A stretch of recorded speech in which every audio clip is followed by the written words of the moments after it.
یہ بات ہے سال 541 کی، یعنی آج سے قریب 1500 سال پہلے، جب یورپ کے ٹھیک اس حصے میں آسمان پر ایک ایسا منظر دیکھا گیا جو آج سے پہلے کسی نے بھی نہیں دیکھا تھا۔ عجیب شیپ کے کافی گھنے اور کالے بادلوں نے آسمان پر ڈیرا ڈال دیا تھا، اور یہ اتنے گھنے بادل تھے کہ انہوں نے سورج کی روشنی کو بھی پوری طرح سے روک دیا تھا۔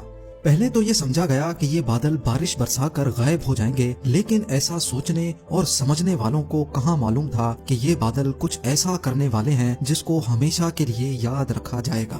یہ پورا علاقہ اس دور میں ایسٹرن رومن امپائر یا پھر بائزنٹائن امپائر کے کنٹرول میں تھا، جہاں کی کیپٹل سٹی کانسٹینٹینوپل تھی، جس کو آج استنبول کہا جاتا ہے۔ اور یہ عجیب و غریب منظر بھی استنبول یعنی اس وقت کے کانسٹینٹینوپل میں ہی دیکھا جا رہا تھا۔ کچھ گھنٹے گزرے، پھر کچھ دن، اور پھر کئی ہفتے، لیکن یہ انوکھے بادل نہ ہی برس رہے تھے اور نہ ہی آسمان کو چھوڑنے کا نام لے رہے تھے۔ دن بدن یہ معاملہ کافی سیریس ہوتا جا رہا تھا، اور اب بات یہاں تک پہنچ چکی تھی کہ پچھلے کئی ہفتوں سے کانسٹینٹینوپل نے سورج کی شکل تک نہیں دیکھی تھی۔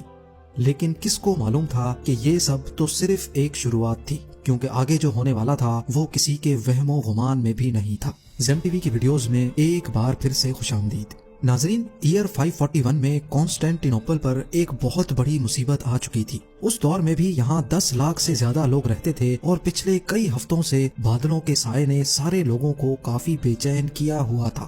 لیکن معاملہ تب مزید سیریس ہو گیا جب یہاں ایک ایک کر کے لوگوں کے مرنے کا سلسلہ شروع ہو گیا۔ جی ہاں، چلتے پھرتے لوگ بالکل ٹھیک ٹھاک حالت میں کھڑے کھڑے گر جاتے تھے، اور پھر کچھ ہی دیر بعد ان کی سانس نکل جاتی تھی۔ یہ معاملہ دیکھ کر ڈرے اور سہمے ہوئے لوگوں میں افراتفری پھیلنا شروع ہو گئی، کیونکہ ان کا خیال تھا کہ شاید اب دنیا کے ختم ہونے کا وقت آ چکا ہے۔ اوپر آسمان پر گہرے بادل، فضا میں ایک عجیب سی فوگ، اور زمین پر لاشیں ختم ہونے کا نام نہیں لے رہی تھی۔ گرمیوں کے موسم میں سخت سردی پڑنا شروع ہو گئی، اور برف باری اتنی شدید ہو گئی کہ نہ ہی لوگوں کی فصلیں بچیں اور نہ ہی جانور اور پرندے۔ اس وقت کے بائزنٹائن ایمپرر، جن کا نام جسٹینین تھا، انہوں نے لوگوں کو پرسکون رہنے کا حکم دیا، اور یہ کہا کہ جو لوگ اچھے کام کرتے ہیں ان کی جان کو کچھ نہیں ہوگا۔ ایمپرر کے اس بیان نے لوگوں کو مزید بے چین کر دیا تھا، کیونکہ یہ بیماری نہ ہی اچھے انسان کو دیکھ رہی تھی اور نہ ہی برے کو۔ روزانہ ہزاروں کی تعداد میں لوگ مر رہے تھے، جن کو ایک ساتھ ہی بڑی بڑی قبروں میں دفن کیا جا رہا تھا۔ اور اب نوبت یہاں تک پہنچ چکی تھی کہ یہاں کھانے پینے کا سامان بھی ختم ہونے لگا تھا۔ بائزنٹائن امپائر کی فوج، جو ویسے تو کافی اسٹرانگ مانی جاتی تھی، لیکن اس معاملے میں وہ کسی کام کی نہیں تھی، کیونکہ ان کا مقابلہ ایک ایسے دشمن سے تھا جو کسی کو بھی نظر نہیں آ رہا تھا۔ یہ پورا خطہ اسی عجیب بیماری کی لپیٹ میں تھا۔ آسمان پر گہرے بادل جہاں بھی جاتے جا رہے تھے، وہاں زمین پر یہ عجیب بیماری پھیل رہی تھی۔ دور دور تک، جہاں ابھی Spain, France, Italy, Greece, Turkey, Morocco, Syria اور ایران موجود ہے، کانٹیننٹ کا یہ پورا حصہ اسی بیماری کی لپیٹ میں تھا۔ کسی کو بھی سمجھ نہیں آ رہا تھا کہ اس عجیب آسمانی بیماری کی اصل وجہ کیا ہے۔ وہاں لوگوں کے پاس اس بات پر یقین کرنے کے سوا اور کوئی آپشن نہیں تھا کہ اب دنیا کا دی اینڈ آ چکا ہے، اور ان کا اس بات پر یقین تب مزید بڑھ گیا جب بائزنٹائن ایمپرر خود بھی اس بیماری کا شکار ہو گیا۔ یہ بیماری ہسٹری کا سب سے پہلا ریکارڈڈ پینڈیمک تھا، جو آج پلیگ آف جسٹینین کے نام سے جانا جاتا ہے۔ پورے 2 سالوں تک چلنے والی انوکھی آسمانی بیماری نے اس پورے کانٹیننٹ کا نظام دھرم بھرم کر دیا تھا، یہاں تک کہ کچھ علاقے تو ایسے بھی تھے جہاں پورے 2 سالوں تک سورج ہی نہیں نکلا تھا۔ لیکن کسی کو اس مسٹری کی اصل وجہ معلوم نہ پڑ سکی۔ کالے بادلوں کا خوفناک سایہ، گرمی کے موسم میں برف باری کا پڑنا، فصلیں، جانور اور پرندوں کے ساتھ ساتھ انسانوں کا بھی مر جانا اس بات کی نشانی تھی کہ یہاں کچھ تو ایسا ضرور ہوا تھا جو کسی بھی صورت میں نارمل نہیں تھا۔ پر اب جا کر تقریباً 1500 سال گزرنے کے بعد 2013 میں آخر کار سائنٹسٹ اور ایکسپرٹس نے اس خوفناک آسمانی بیماری کی اصل وجہ کا سراغ لگا لیا ہے۔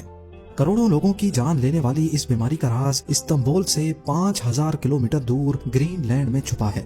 ایکسپرٹس کی ایک چھوٹی ٹیم ایسٹرن گرین لینڈ پہنچی، اور ان کا یہاں آنے کا مین مقصد پاسٹ کے کلائمیٹس پر ریسرچ کرنا تھا۔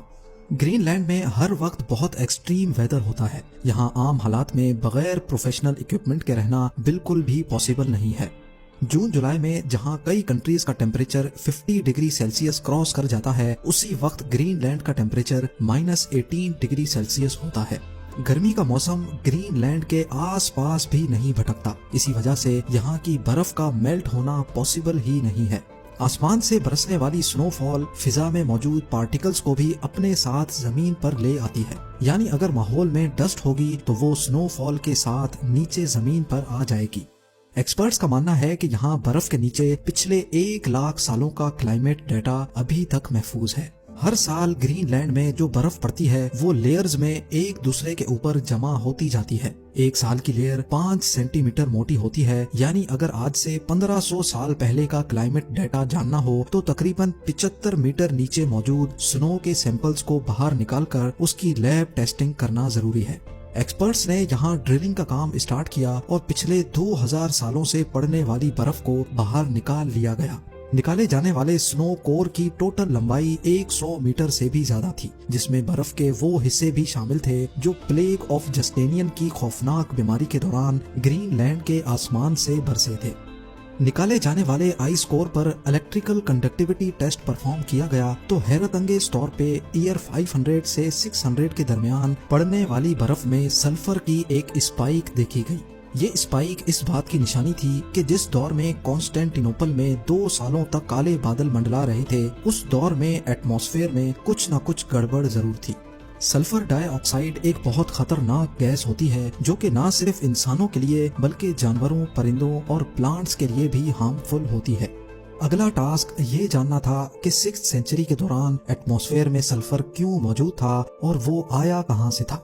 एक्सपर्ट्स का मानना है कि आसमान में इतने ज्यादा सल्फर पार्टिकल्स सिर्फ एक चीज से पैदा हो सकते हैं और वो चीज है वोल्केनो। जी हाँ, अर्थ के अंदर मुख्तलिफ मकामात पर पिघले हुए पत्थर मैग्मा की सूरत में उबल रहे होते हैं। अर्थ की आउटर लेयर अपने प्रेशर से मैग्मा को बाहर निकलने से रोकती है, जबकि मैग्मा हर वक्त कोई जगह तलाश करता रहता है जिससे वो बाहर निकल सके। मैग्मा और जमीन की ये जंग सिर्फ तब तक चलती रहती है जब तक समंदर का पानी मैग्मा तक नहीं पहुंच जाता।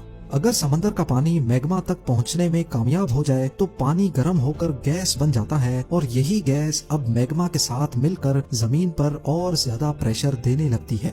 बस फिर किसी भी वीक पॉइंट से मैग्मा लावा की सूरत में फट कर बाहर निकल आता है। पानी और सल्फर ये दोनों चीजें वोल्केनो के साथ मिक्स नहीं होती, बल्कि ये पावरफुल गैस की सूरत में आसमान में फैल जाती हैं।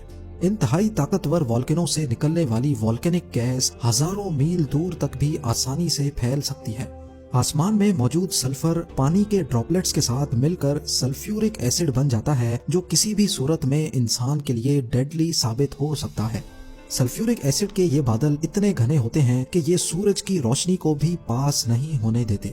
1500 साल पहले प्लेग ऑफ जस्टेनियन के केस में भी कुछ ऐसा ही हुआ था।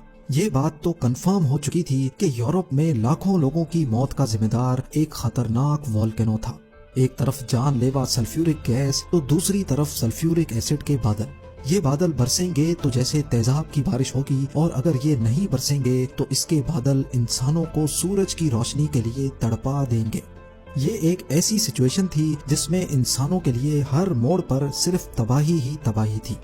जिस वोल्केनो के फटने से ये सारी तबाही हुई थी, वो वोल्केनो कौन सा था ये जानना अभी भी बाकी था। कई सालों के बाद एक्सपर्ट्स इस नतीजे तक पहुंचे कि कॉन्स्टेंटिनोपल से 11,700 किलोमीटर दूर समंदर के उस पार ठीक इस मुकाम पर एल सैल्वाडोर में वाक़े इलोपोंगो लेक है।